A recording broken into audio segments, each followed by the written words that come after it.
Vi parlo di una cosa molto semplice, che ci riguarda tutti, che è come usiamo le parole.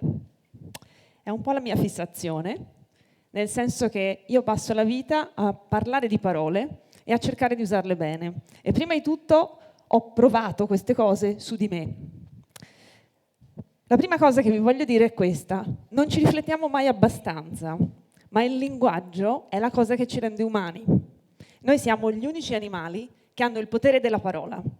Pensate agli animali che avete in casa, un gatto, un cane. Sapete bene che il gatto non dice solo miau, e il cane non dice solo bau, ma il gatto dice un sacco di miau diversi, il cane un sacco di bau diversi, eppure nessun animale, per quanto intelligente, riesce a usare uno strumento sofisticato come il linguaggio umano. Il professor Chomsky, in un'intervista molto buffa rilasciata a Ali G, che è il rapper inventato da Sacha Baron Cohen, risponde così alla domanda che gli fa il rapper, che è: professore, ma lei che è 80 anni che si occupa di lingua, non si è stancato sempre di parlare di lingua, di linguaggio? E lui risponde così: no, in realtà no, perché la lingua è la caratteristica nucleare che ci rende esseri umani.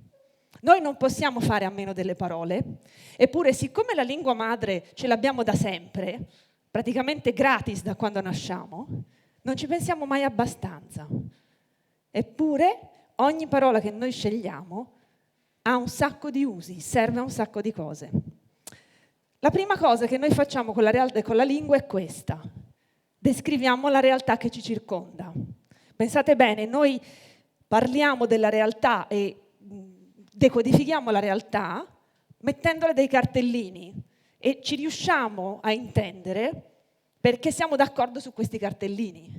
Potrei citare un famoso sketch di Aldo, Giovanni e Giacomo, che forse conoscete, è quello della cadrega, carega per chi è veneto. Come funziona lì? Che due persone mettono alla prova un'altra per capire se fanno parte della stessa tribù, perché non c'è accordo sul significato della parola cadrega. Infatti Aldo prende una mela e dice: buona questa cadrega, gli altri capiscono che lui è un estraneo. Quindi a noi serve la lingua per descrivere ciò che ci circonda. Vi faccio notare un'altra cosa: siccome la realtà cambia di continuo, è in evoluzione perenne, allora anche la lingua cambia di continuo. Non è detto che questo ci piaccia, ma su questo torniamo fra un attimo. La lingua ci serve per comunicare, ovviamente, fra di noi. E come vi dicevo prima, oltre che comunicare e basta, la lingua definisce la mia tribù. Quindi io identifico le persone che appartengono alla mia stessa tribù. Noi pensiamo di essere andati avanti rispetto al concetto tribale, ma così non è. Siamo ancora estremamente tribali come esseri umani. E allo stesso tempo identifico le persone che non fanno parte della mia tribù, quindi mi permette di individuare gli altri. Pensate allo sketch che vi ho raccontato prima. La lingua serve per una terza cosa molto importante, che forse è quella che ci interessa di più. Ogni parola che usiamo è letteralmente un atto di identità, cioè io dico agli altri chi sono, faccio una dichiarazione. Quando è che ci si innamora veramente di una persona? Ci si può invaghire dell'aspetto fisico, ma la cosa veramente che ci colpisce sono le cose che dice e in che modo dice quelle cose. Ovviamente, essendo il linguaggio la proprietà nucleare delle persone, noi ci innamoriamo di questo, cioè della parte più profonda della persona. Infatti spesso ci si innamora anche di brutti, perché non è così importante. L'importante alla fine è quello che dice. Poi a che altro serve la lingua? Ovviamente, se io racconto delle cose di me, quelle parole le devo pensare bene. Perché che cosa voglio che gli altri capiscano di me? Ve lo chiedete mai quando, per esempio, rilasciate un pezzettino di frase su Facebook, in pubblico? Che cosa penseranno gli altri di me leggendo quella cosa che ho scritto? Poi magari me ne pento e voglio cancellare, ma come sapete tutti esiste Dio screenshot e quindi anche cancellare è un po' un'utopia. Dice Searle: non è possibile pensare con chiarezza se non si è capaci di parlare e scrivere con chiarezza. Cioè il nostro modo di comunicare spiega anche agli altri quanto è chiaro il nostro pensiero, quanto siamo in grado di concepire un pensiero lineare, perché se il pensiero è lineare, allora siamo anche in grado di veicolarlo in maniera lineare. Un po' quello che diceva Nanni Moretti, ve lo ricordate? Siamo sempre in quel campo lì. Ovviamente le lingue tutte hanno molte più parole di quelle strettamente necessarie. Facciamo un attimo di statistica. L'italiano ha dalle 300.000 al 1.000.000 di parole.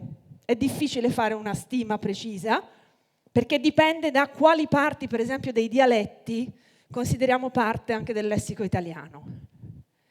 Una persona mediamente colta, diciamo alla fine degli studi superiori, conosce circa 35-40.000 parole, ma non le usiamo tutte. Noi nelle nostre attività quotidiane ce la caviamo con circa 2.000 parole.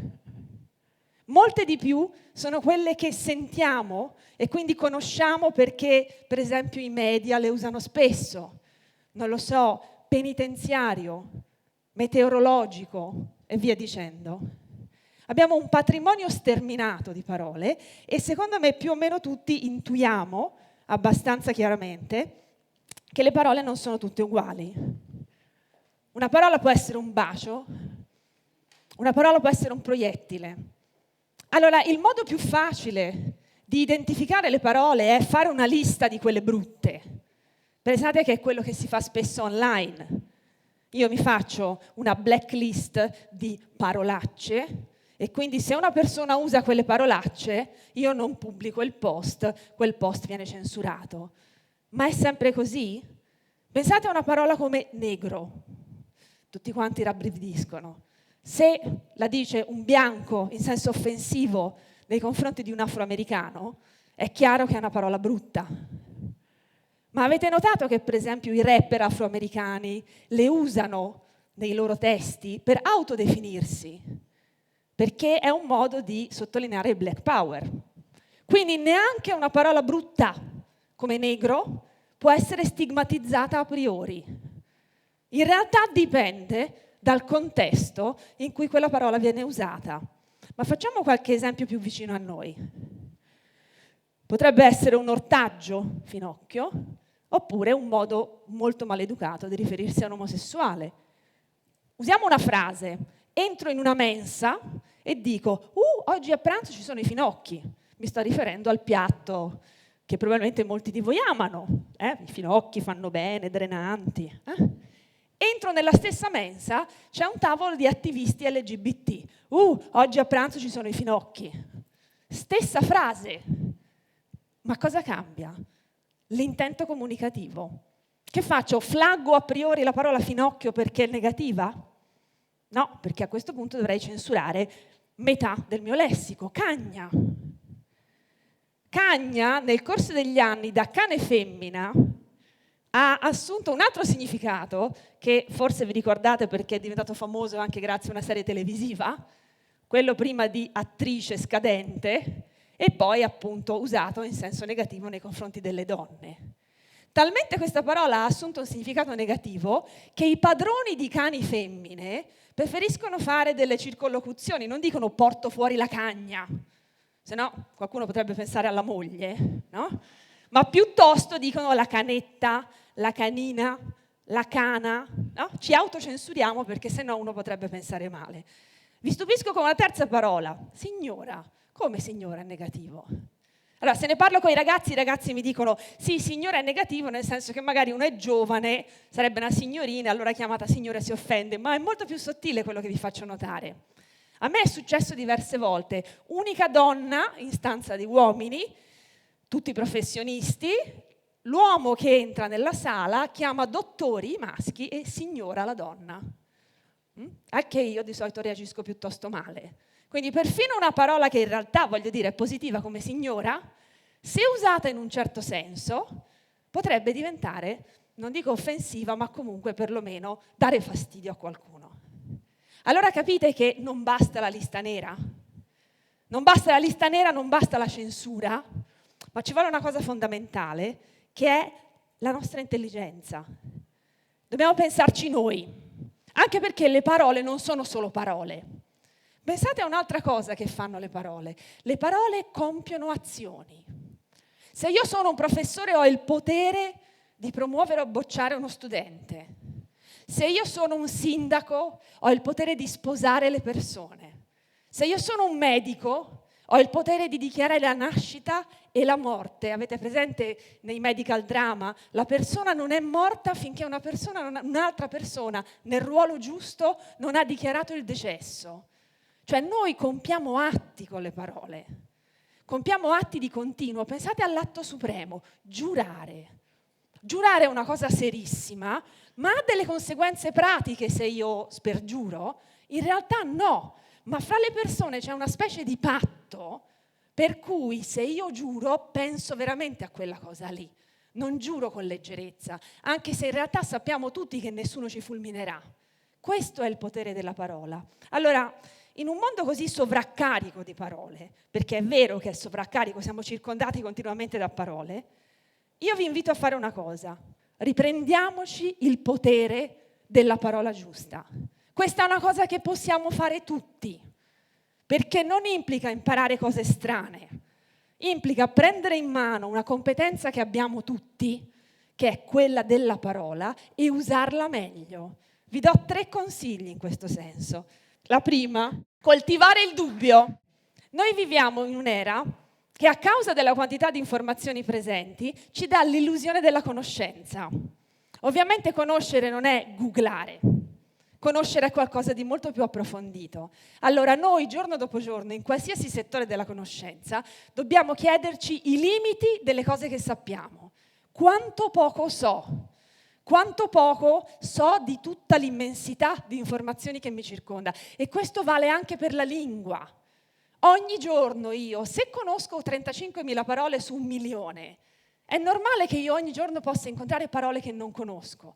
Allora, davanti a quelle parole io avrò una sensazione di fastidio, perché io voglio certezze nella vita. Gli esseri umani vogliono certezze.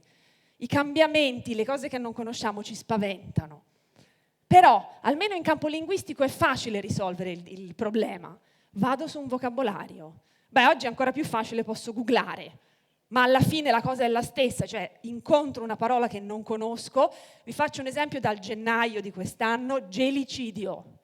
Gelicidio ha creato un sacco di scontento. Molti hanno pensato che fosse una parola nuova, un neologismo. È una parola del 1360, quindi ha 700 anni. E allora come mai non la conoscevo? Perché ognuno di noi conosce solo una piccola parte di tutto il lessico che abbiamo a disposizione. Quindi la prima cosa è il dubbio, che è fecondo, perché l'unico modo di aumentare la conoscenza è sapere di non sapere. Nel momento in cui siamo convinti di sapere tutto quello che ci serve, la nostra capacità di imparare cose nuove si atrofizza. Prima cosa. Seconda, possiamo riflettere il tempo di un respiro. In realtà è semplicissimo. Perché? Perché ne abbiamo la facoltà. Abbiamo un po' l'illusione di doverci muovere sempre, di essere sempre di corsa, di non avere il tempo di pensare alle cose, ma non è vero. Anche quando abbiamo voglia di fare un post su Facebook, per fare un esempio, possiamo sempre fermarci 10 secondi a pensare a quello che vogliamo veramente dire. Riprendiamoci il lusso di riflettere su quello che stiamo per immettere, diciamo, nel mondo che ci circonda, quel microparticella di informazione. Pensiamoci un attimo di più, non è difficile. E poi un terzo consiglio, altrettanto semplice: quando non siamo competenti e non sappiamo le cose, cosa che succede molto spesso, possiamo sempre scegliere il silenzio. Noi viviamo in una società che è abituata a polarizzarsi su tutto e invece a volte si può scegliere di non dire nulla. Anche perché se io dico le cose sbagliate, occorre che ci ricordiamo che le cose che abbiamo digitato soprattutto ci rimangono attaccate e contribuiranno alla creazione della nostra personalità online.